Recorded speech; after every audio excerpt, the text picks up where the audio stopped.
So hi అండి. So రష్యాలో వచ్చేసరికి రష్యన్ లాంగ్వేజ్ ఉంటుంది, లైసెన్స్ ఎగ్జామ్ రష్యన్ లాంగ్వేజ్లో ఉంటుంది అంటున్నారండి.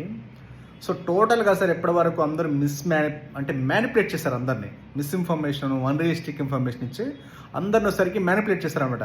ఎవరైనా రష్యా అడిగారు అనుకోండి, రష్యాలో రష్యన్ లాంగ్వేజ్, ఆ లైసెన్స్ ఎగ్జామ్ రష్యన్ లాంగ్వేజ్లో అని అందరూ ఏంటంటే బెదరగొట్టడం అవచ్చు, లేదంటే మిస్ఇన్ఫర్మేషన్ మ్యానిపులేట్ చేయడము ఇలా చేశారనమాట. అఫీషియల్గా అయితే సార్ రష్యాలో సరికి రష్యన్ లాంగ్వేజ్ నేర్చుకోవాల్సిన అవసరం లేదు.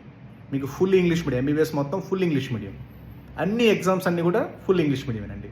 జస్ట్ ఏంటంటే అడ్మిషన్ స్టంట్స్ ఇవన్నీ అంతే తప్పితే మీకు ఒరిజినల్గా అయితే ఫుల్ ఇంగ్లీష్ మీడియం. మీకు అడ్మిషన్ లెటర్ ఉంటుంది. తర్వాత ఎవరైతే రష్యన్ లాంగ్వేజ్ ఆప్ చేసుకుంటారు లోకల్ స్టూడెంట్స్కి, అది ఇప్పుడు కిర్గిస్తాన్ అంటారు, కిర్గిస్తాన్లో సరికి మొత్తం ఇంగ్లీష్ మీడియం అంటే అక్కడ లైసెన్స్ ఉంటుందంటే ఇంకేమంటే వాళ్ళ ఫేవరబుల్గా చెప్పుకోవడం అంతే. రష్యా అనేది ఫైనెస్ట్ డెస్టినేషన్ అండి. మీకు full English medium, MBBS everything అంతా ఫుల్ ఇంగ్లీష్ మీడియంలో ఉంటుంది.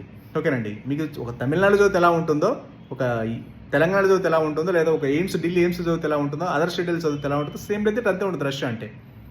జస్ట్ ఏంటంటే మిమ్మల్ని మ్యానిపులేట్ చేయడం అవ్వచ్చు, మిస్ఇన్ఫర్మేషన్ అవ్వచ్చు, ఈజీ టు మ్యానిపులేట్ అండి. అడ్మిషన్ కోసం అంతే, అంత మించి ఏం లేదు.